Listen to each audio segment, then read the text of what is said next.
Kun amma gogaa maaliiti? Gogaa hoolaati. Gogaa hoolaati. Akkasitti mummuramee akkasitti mummuramee kaa'amee booda garuu qabee jechuudha. Soogiddi.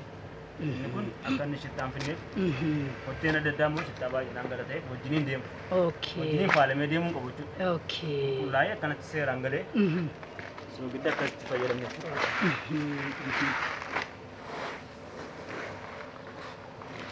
Kun hundi isaa soogidda jechuudha. Eeyyee kun hundi soogidda bakka. Soogidda fayyadama kun keenya jechuudha. Amma gatiin isaa meeqaan jette kan hoolaa tokko? Kan ittiin fayyadamu? Kan hoolaa gatiin tokko meeqaan bittu? Birrii 40. Karreetti yoo? Karreetti birrii 5. Garuu soogidda akkanatti gala jechuudha. Akkan sirriitti hin tinaa jechuudha. Qulqullina isaa jechuudha kun.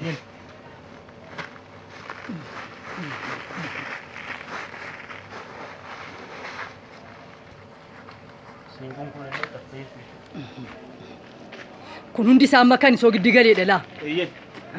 Soogiddi galeedha. Manichi baay'ee tureera waggaa dheeraa fakkaata.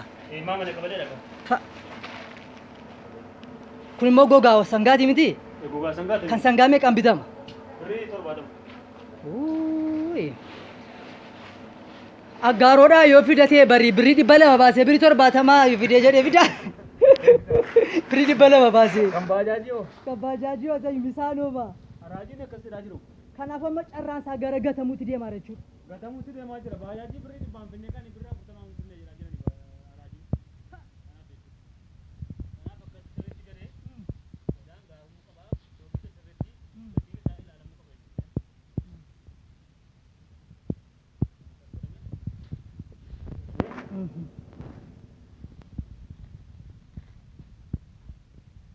Foolii balleessa jechuudha. Qulqullinaaf baay'ee gaariidha jechuudha. Guddaan haa galatoomii jabaadhu bakka guddaatti kan keellee banattee naasii arguun barbaada.